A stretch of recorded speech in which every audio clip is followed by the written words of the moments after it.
Patuloy naman po ang pagpapauwi ng pamalaan sa mga undocumented at inabusong overseas Filipino workers mula sa bansang Kuwait.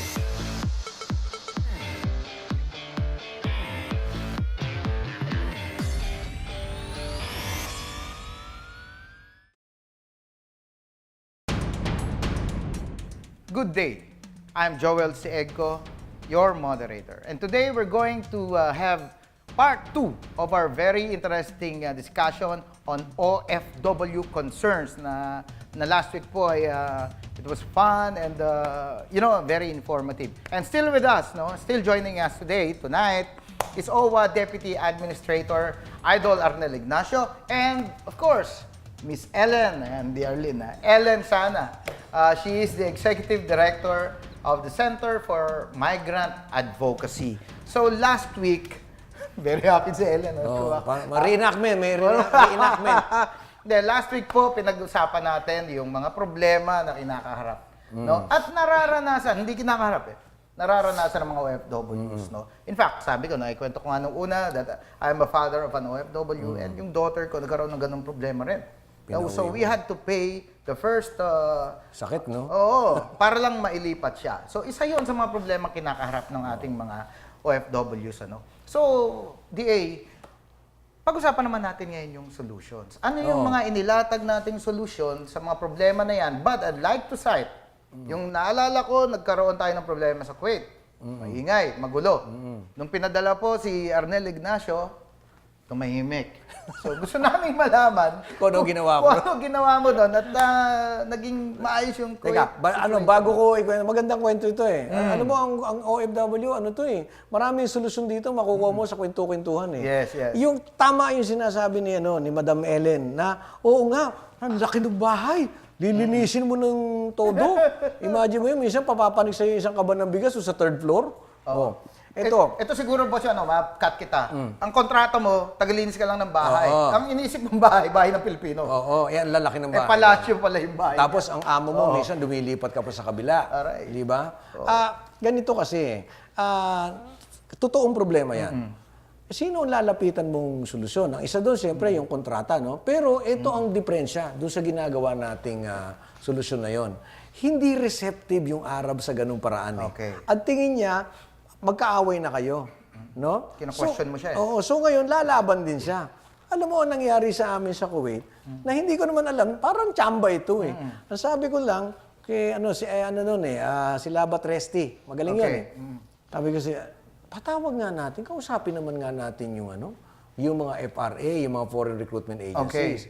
Kasi, my thinking, yung problema natin ganito, ang hirap kung kami kagad Kasi hindi mo naman alam kung nasaan Ang nakakaalam niyan, yung mga FRA, lalo na yung mga sekretarya nila makukulit. Hello, yung mga baklang sekretarya na makukulit. Puno-puno ng energy yan. So dapat, we work together. Okay, so wala, suntok sa buwan. Patawag mo nga. Diba? Dumating, akala ko mga 5 lang ang pupunta. Napuno yung Polo OWWA. Ang gaganda ng kotse sa labas. Wow. Mga Ferrari, Maserati. Ako, grabe. Ako ngayon, ninenervous ang daan. Lalaki niyan ako mag-i-speech. Ako sa pintuan lang. Dahil wala naman kami talagang lugar doon Dinadaan-daanan ako. Yung ba nadadaanan, nag-i-speech ka, dadaanan ka, tapos makakamustahan doon. Ito mga natutunan kong gusto kong i-share. Usually, of course, hindi normal yon. You'll feel offended. But because of my background as an entertainer, we don't get easily offended. So, tinanong ko yung medyo kagaangan ko ng loob na araw. Sabi ko, my brother, how do you say welcome? Tinuro niya, nakalimutan ko na paano yung welcome Lahat ng pumasok na tinakpan ako, wini-welcome ko na wini-welcome. So, gumaan ngayon yung usapan. At si magaling magsalita si Labat Resti. So, kumbaga, paiikliin ko yung kwento. Ang sinabi namin sa kanila, tulungan niyo naman kami. Kasi ang hirap Kako, masakit din ng ulo niyo, masakit din ng ulo natin. Sino naman ang gusto sumakit ang ulo? Negosyo niyo, tatamaan. So, and then, ang pangalawa, ang sabi namin, ang gusto niyo lagi, orientation ng kultura niyo para sa Pilipino. You should also have a PIDOS. Biniro ko ng ganun, dapat kayo rin, kilalanin niyo yung kultura ng Pilipino. Tapos, pinakain ko ng tinapay na maliliit. Okay. Alam mo, so it was really a very simple meeting. nagulat ako that it was so appreciated. Nila. Yes. Nagulat ako, yun lang naman ang pinag-usapan namin. Sabi na, this is the very good, this is the best. Okay, that really made us very, very So you happy. first established rapport, Yes. contact, friendship, and then you And can tell cooperation. them now what you want to tell So them. what did I discover in the Okay, exercise? that's diplomacy in action. Oo Kasi ang lahat ng lahat ng The approach. biscuit, diplomacy. Oo. Tapos, Tinapay umano pa yan umextend pa yan ng meron pa daw gustong makipag-usap sa akin. Ano ba yung sisya nila? Hindi naman ako naninigarilyo. Yung hookah, yung sisha. Hindi ako naninigarilyo. So, nung sabi ko sa kanya, I'll smoke, but I will request, you will say yes. Sa isang hitit, mihingin ako and then hiningi ko yung sabi ko, brother, why you don't like to give my countrymen day off? You like your pace, my pace, every day, see each other? No. Okay, so why don't you... Give day off. Alam mo, ang tagal-tagal nilang nakasagot, Siguro nahihiya, hindi malaman paano sabihin. Sabi niya, they get pregnant.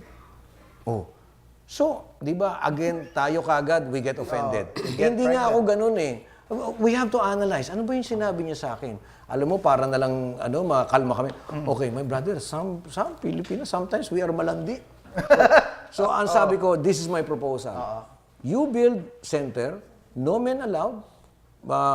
Worker will come in the morning, you take them home in the evening. Then put business over there. Alam mo, tinupad nila. Sinend pa nga sa akin yung pictures That's already in the pipeline. Now, ano itong ibig ko sabihin? That's good, Ang na-discover ko in any of the countries that I visited and solved problems, talaga walang lugar dito ang immediately ng pagtataray at pag-away. Okay. Hindi ka dapat offensive or malakas kasi, na dating. ang naging default kasi nating pananaw, salbahe ang kausap ko. Yes. Di ba? Lagi tayong ganun doon yung lagi kang palaban Diba? Hindi mo na ngayon nagkaroon ng pagkakataon na diskubrihin, teka muna, talaga ba salbahe sila? Kasi lahat ng naiwan sa ating alaala, yung pangit. Pero hindi naman pwedeng ganun. Yes. But what are the usual problems na na-encounter mo? At na-solve, easily solved. Kagaya nito, And then I'll turn over to you. Alam mo yung laging sinasabi na problema. For example, hindi kami pinapakain. Okay. Okay. Kaya lang, yung The nagtatanong usual yun. at yung tumatanggap ng sagot na yun, ang iisipin niya kaagad, masama ang ugali ng employer kasi hindi ka pinapakain. Pero hindi mo naman tinudugtungan yung tanong mo. Teka muna, ano ba yung pinakakain dyan? Kasi nga, hindi ko humakain. Yung pala, hindi niya makain. Because the food is different.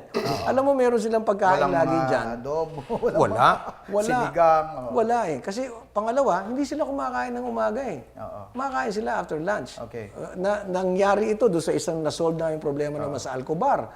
Dahil nagtatalo sila, ang sabi ni worker, hindi sila pinapakain. Sabi naman ni Lebanese na project manager, no, pinapakain. I told them Filipinos eat 6 times a day. Nagulat siya. So imagine mo, sa haba at dekada natin nagpapadala doon, hindi niya alam na ganun tayo. So, what is my point? So they have to learn from us also. Kasi ang lahat ng ginawa natin, nakapapel.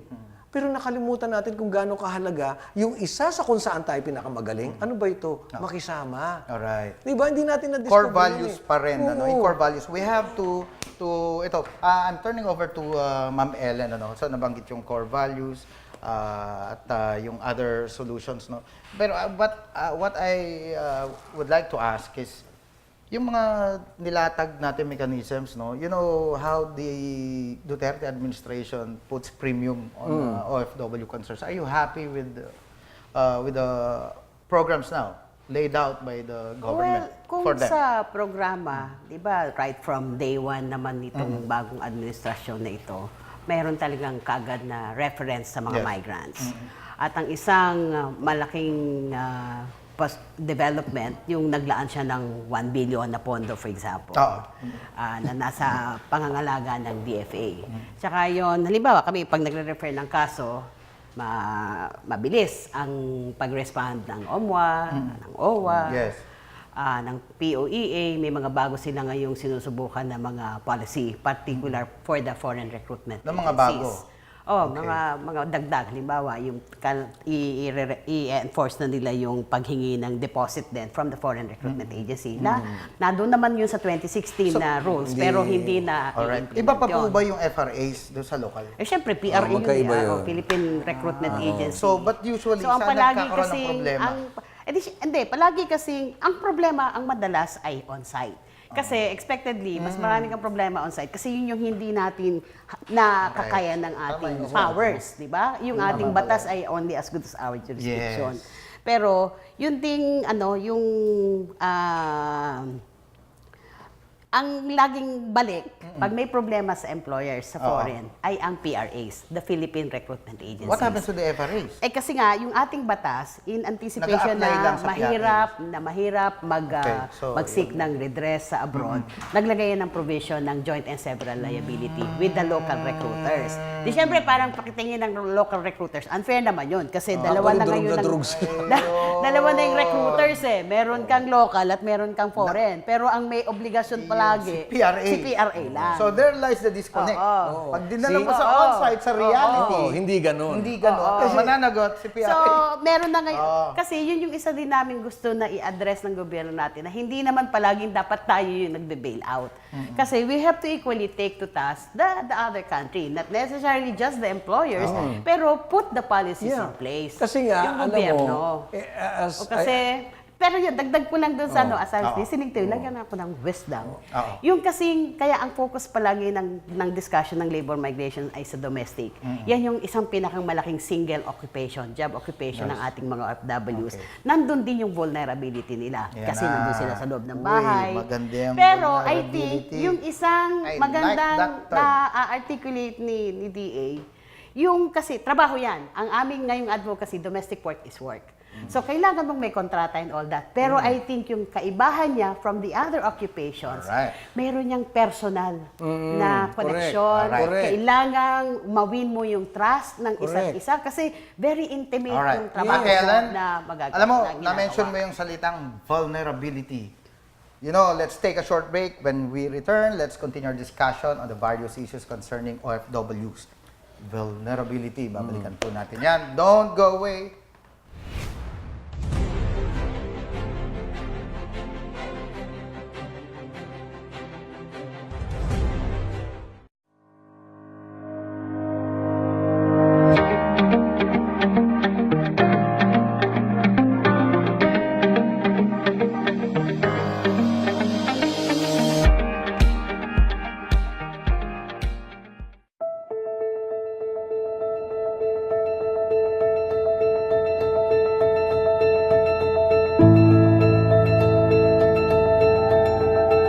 Unang-una po, nais nating magpasalamat sa pamahalaang Bahrain.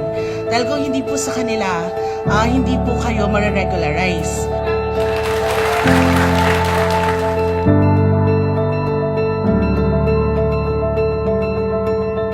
So pakisabi pa sa mga kilala nyo, huwag matakot, testing lang, napakadali, di ba? Tinanong ba kayo kung may kaso kayo? Wala, di ba?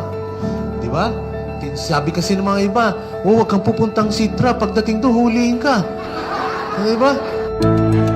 Dahil sa flexi visa, naging legal na yung trabaho. Tapos pwede mo daw magtrabaho? Yeah. Yeah. Pwede kang mag-part-time even without sponsor.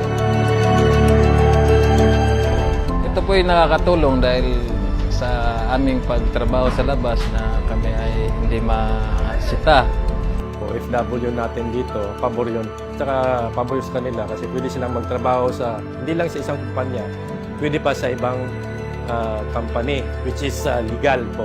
May papel sila, may visa sila. The government of the Philippines is doing a great job in supporting you doing this. The embassy is doing and the government in Manila is doing. Now we need everyone in Bahrain to understand your experience, to understand that you walked through that door without a visa, irregular, and you're leaving with a visa, with health care,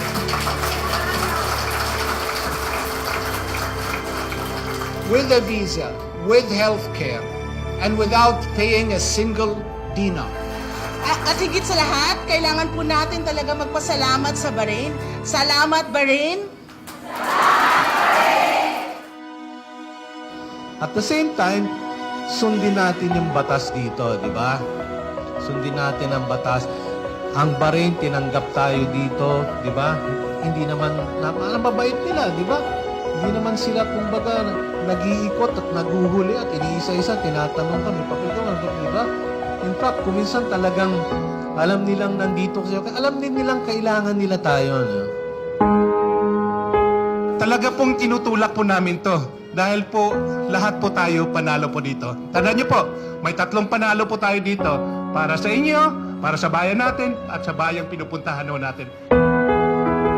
Nagmula po kami ng Maynila, kasama ko po yung mga kasama namin sa DFA upang dalhin sa inyo ang pagmamahal ni Tatay Digong. Ito po ang tagumpay ng pagbabago. Nung nakaraan pong kampanya, sinabi namin na we will take care of you. And we have not forgotten you, and we're here to bring you the love of the President of the Republic of the Philippines. Siguro ako nag-uumapaw yung kasayahan ko kasi wala na kaming ibang hinihiling kung hindi yung kapakanan nyo. A comfortable life for all. Nangunguna tayo, alam nila, gusto nila mga Pilipino kasi we're very skilled, magaling tayo mag-Ingles, marunong tayo makisama, masisipag tayo, di ba? Kailangan talaga ng extra income para mabuhay yung pamilya namin sa Pinas. May padala kami ng ano. Naglaan po tayo ng malaking halaga para bilhin po yung visas at magbayad po ng first 2 months nyo. Ang hinihiling lang po namin, sana yung pagdating ng pangatlo at susunod na mga buwan, pag-ipunan po natin yun at gawin natin ng paraan na makapagbayad po kayo. Kasi ayaw na natin bumalik sa dati, di ba? Sabihin po sa lahat ng mga Pilipino dito sa Bahrain na irregular, na walang dokumento, na nandito po yung pamahalaan ng Pilipinas at gagawin namin lahat ng aming makakaya para po wala na pong undocumented dito sa Bahrain.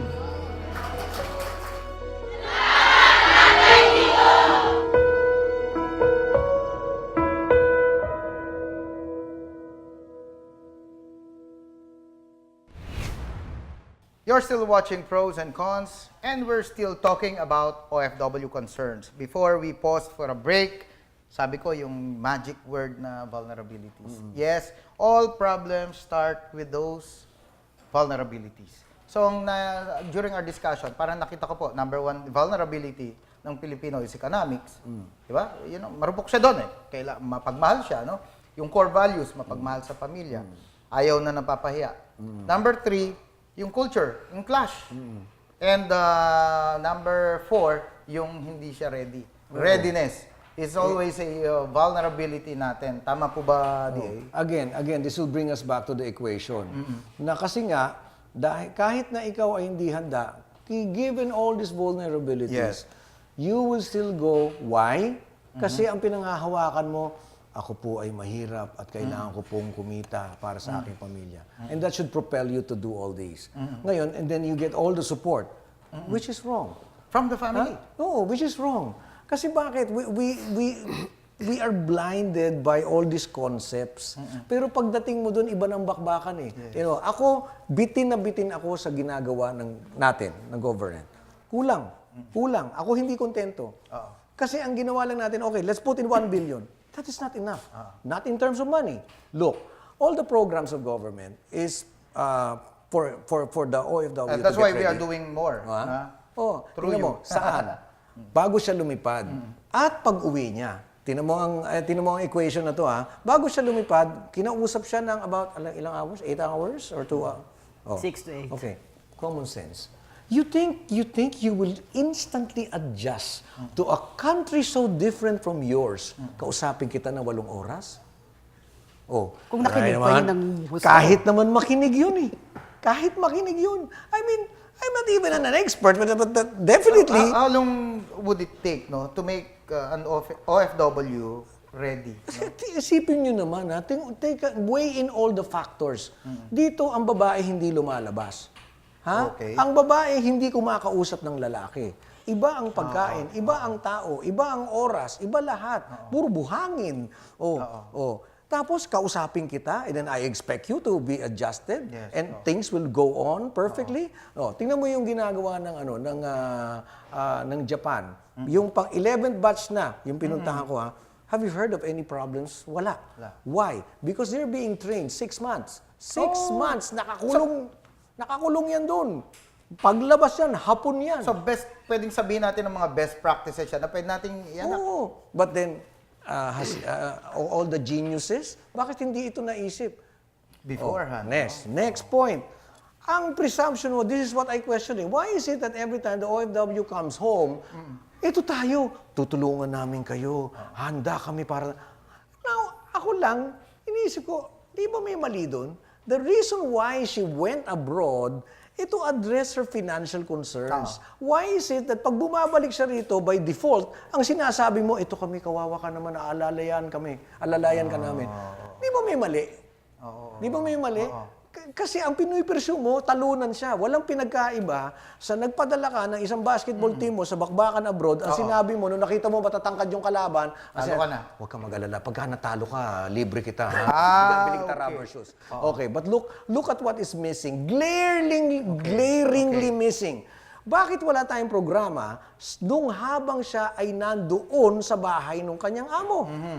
Meron pang proposal na bibigyan mo ng SOS button yung domestic, which is a very an indication how we do not understand the situation. Correct me if I'm wrong. As I understood it, parang ang problema ay may vulnerability. May problema na nga, but instead of, yung sabi mo, yung analogy is yung basketball. Alam mo, medyo mahirap kalaban yung kalaban, but still, ang sinusuportahan natin, yung i-shoot siya na matatalo. Ba't mo ba ilalaban? Paano bang nananalo ang team mo? Di ba tinetrain mo? Pinapakain mo ng tama? Muna. So, yung tayo ba may training So, ng you tama? need to study the galaw of your kalaban na matatangkad. Do we have that? Train mo muna siya bago siya magkaroon ng chance na manalo doon. I got your point. So, yun ang dapat gawin Kaya ako natin sa makulit ating na magkaroon talaga ng academy for our OFWs. Na it should be a very respectable course. Hindi yung anong kukunin mo. Ako ay kukuha ko commerce, Because kuha ko it's marketing. like foreign service din yan, di ba? Tingnan mo to. Kung ang ating mga different cultures. yung nagtatrabaho sa embassy, napadadala mo sa... Di ba? Ang tindi ng training niyan. Good idea. Ang tindi ng training niya bago mo Would you support that? Parang we're professionalizing the We should sector. professionalize it. Do you agree? Di ba sinasabi natin, di ba sabi ko kanina nga, yung domestic work ay work, trabaho. Pero kailangan maayos alam mo yung trabaho mo bilang domestic worker. Foreign service yan. Okay. Yes. Pero babalik lang ako doon sa vulnerability kasi para mas broader din yung picture. Yung sa akin naman na sinasabing vulnerability, yung mismong domestic work is a very vulnerable job. Alright. Kasi nasa loob ka ng bahay. So parang ang workplace mo, yung bahay, na siyempre, ang claim naman ng iyong employer, abay, aming bahay yan na may privacy kami dapat.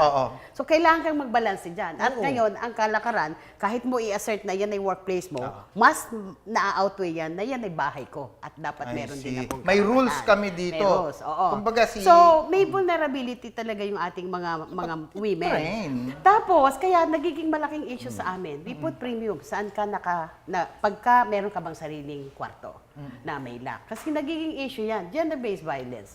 Na sasabihin yun nga, lagi yan naririnig natin sa paghahanda sa kanila. Huwag kang lalabas ng banyo na basa ang buhok mo. Pero pag again, ang punto, hindi rin yun excuse para ikaw ay mamolest siya. Do we treat Pero ito nga ang problema nating malaki dyan eh.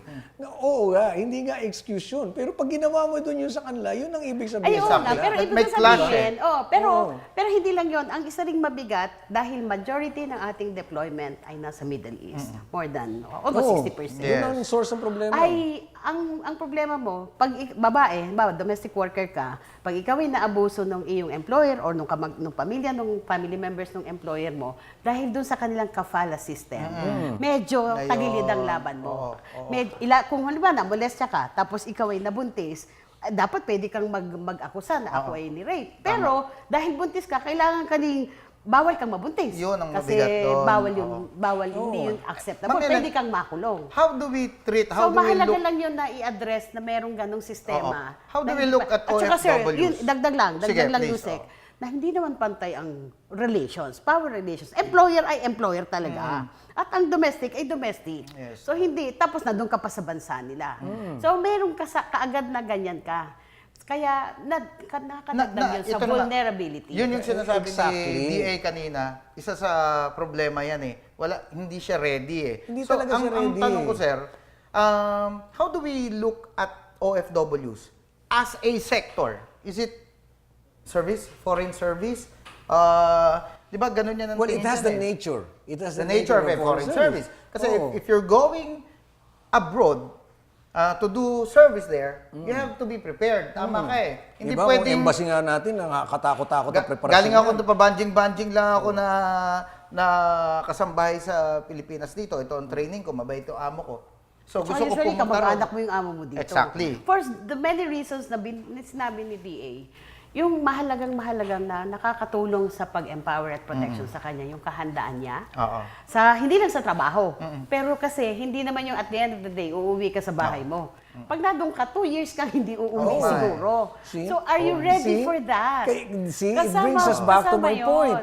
Imagine mo, Kasama mo think, yun. you think your whole side... I-embrace mo yun. Diba? Kailangan mo Tama, siyang... tama. You have to come to terms with that. Ayun So, nga, kung Ellene, hindi ka see? ready, So ito nga yung vision ko. For somebody to Yes. be ready for something Let's talk like about that. vision. Ha? Let's dedicate the last minutes of our discussion sa This vision. is my vision. Kasi lagi tayong merong tinatanong, ano gusto mong maging?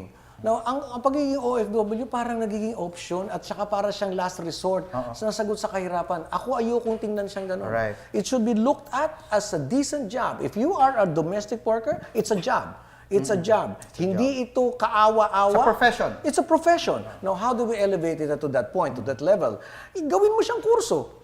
Meron tayong university na ang sinasabi, tapos ako bilang agree ako domestic, tawagin natin, domestic engineer. Di ba? Domestic engineer ako. So when I face the migration officer, the immigration officer, may papel ako. Ganun. Taas noo ka. And I will be so proud to bring them to airport and pumunta kayo dyan and galingan mo. Umuwi ka rito ng panalo. Hindi yung ang play card natin lagi, andito kami, sige, meron kang 5,000 from the embassy.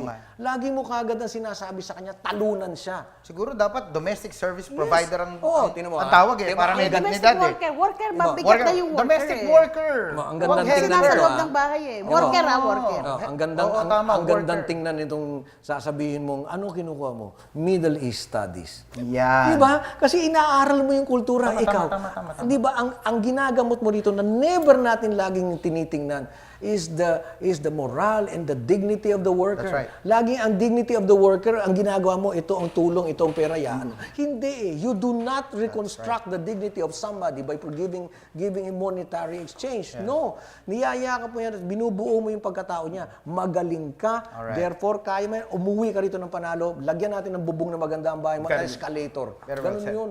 Thank you very much. Nako. DA, Ma'am Ellen, again, alam ko, bitin tayo, pero mahirap naman mapapagod tayo sa nagkaroon time part 3. Alright. Kasi ito pa rin ang anyway, damit. Ang baho na natin. Part 3 pa tayo. Pasuot natin. So there you have it, mga kababayan. Straight from the shoulder and right on the money. Thank you, Deputy Administrator Arnel Ignacio and Miss Ellene. Sana, we appreciate your being here on the show. Tune in again next week as we discuss another relevant topic. For your comments, suggestions, and questions, visit our Facebook page and the PNA website. Alam mo, bitin na bitin talaga ako eh. However, you may be for or against, you may agree or disagree. In the end, we are all Filipinos working towards the same goals. Will you choose what's right or will you stay on your side of the truth? Mahal mo yung pamilya mo eh. Once again, this is Undersecretary Joel Egco. Thank you and see you on the next episode of Pros and Cons.